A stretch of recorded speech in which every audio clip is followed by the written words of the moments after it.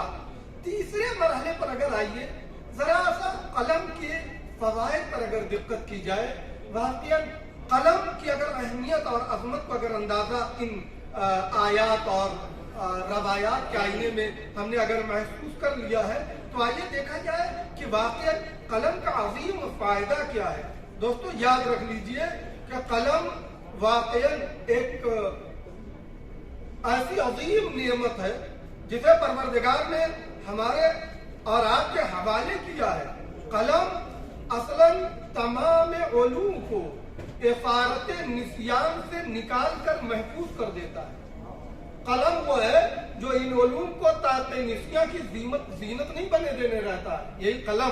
یہ قلم وہ ہے کہ جو در حقیقت آپ کے دانش نہر غلال کو واقعاً وہ حیات جاویدانی عطا کرتا ہے کہ خود کاتب اور قلم کا چلانے والا لکھنے والا چلا جاتا ہے، لیکن اس کا وہ علم اور اس کے وہ قلم کے آثار اور قلمی آثار جو ہے محفوظ رہتے ہیں۔ دو فائدہ۔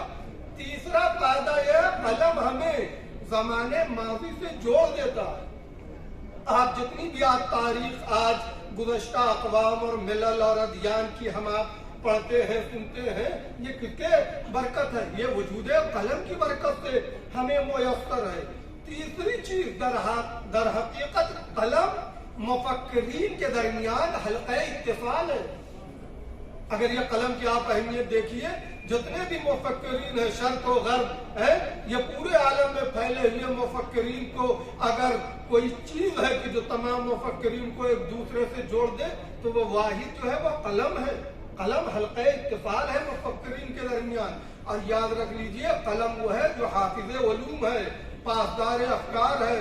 واقعاً تمام انسان کو تمام حقیقتوں سے آشنا کرنے والا اگر کوئی ہے، کوئی نعمت ہے تو وہ ہے قلم۔ یہ ہے دوستو قلم کے فوائد۔ لہذا میں یہاں پر تمام اپنے دوستان اور احباب سے اس بات کی گزارش کرنا چاہتا ہوں، دست بقلم ہوئیے، قلم چلائیے۔ دیکھیے قلم صرف چلانا اہم نہیں ہے۔ امام خمینی علیہ الرحمہ کا وہ فقرہ رہبر کبیر انقلاب کا کہ قلم کی دو قسمیں ہیں، ایک ہے قلم صحیح، ایک ہے قلم مسموم۔ دیکھیے قلم مسموم اس کے مضرات ہیں، اس کے سلسلے میں روایات میں عذاب اور سزائیں ذکر ہوئی ہیں، لیکن جو قلم صحیح ہوتا ہے جب یہ چلتا ہے تو اس قلم کی جو آواز ہے چلانے میں یہ ان حجابات کو پار کر کے عرش الہی تک پہنچتی ہے۔ اللہ اکبر۔ یعنی جب کوئی صاحب قلم اس قلم کو چلاتا ہے صحیح راستے پر، مسیر صحیح ہونا چاہیے، راستہ مستقیم ہونا چاہیے، تو ایسی صورت میں صاحب قلم کی بھی اہمیت ہے، نہ صاحب قلم کی، بلکہ وہ صاحب قلم نے جو ایک معمولی سی روشنائی سے اپنے مافی ضمیر کو قلم بند کیا ہے اس کی بھی بے حد اہمیت ہے، وہ باقی رہتی ہے۔ لیکن وہ قلم جو مسموم ہے، وہ قلم جو راہ حق سے بھٹکے ہوئے ہے، وہ قلم جو صراط مستقیم اور جادہ حق سے منحرف ہے، واقعا اسی لیے کہا گیا کہ صاحب قلم ہوئیے تاکہ آپ حق کا دفاع کر سکیں۔ میں یہیں پر اپنی بات کو روکتا ہوں اور ایک صرف جو کا نام ہے اس بات کو ذکر کر کے اپنی بات کو مکمل کر دینا چاہتا ہوں۔ یقیناً ہر صاحب علم کے لیے جو امتیاز ہے وہ یہ ہے کہ وہ صاحب علم صاحب قلم ہو، وَإِلَّا یہ علم سینے میں رہ جائے گا اور ہم آپ چلے جائیں گے۔ یہ جو علم جو دولت آل محمد علیہ السلام سے ہمیں ملی ہوئی ہے، اگر ہم آپ چاہتے ہیں یہ دولت دوسروں تک منتقل ہو تو اس کے لیے ضروری ہے کہ دست بقلم ہوئیے اور اپنے ہاتھوں کو حرکت دیجئے اور انہی علوم آل محمد علیہ السلام کو جو یقیناً مشعل راہ ہے صراط مستقیم کے لیے، جو ہمیں ایک روشن چراغ ہے. ہمیں چاہیے اپنے انہی ہاتھوں سے ان چراغوں کو اور منور کرتے رہیں، گھر گھر پہنچائیں، کوچا کوچا پہنچائیں، گلی گلی پہنچائیں، بستی بستی پہنچائیں. کیوں؟ اس لیے کہ ظاہر سی بات ہے ایک فرد کو ہم آپ نہیں لے جا سکتے ہر جگہ تقریر کریں، لیکن اس کی تحریروں کو ہر جگہ پہنچایا جا سکتا ہے. وآخر الدعوان ان الحمد للہ رب العالمین.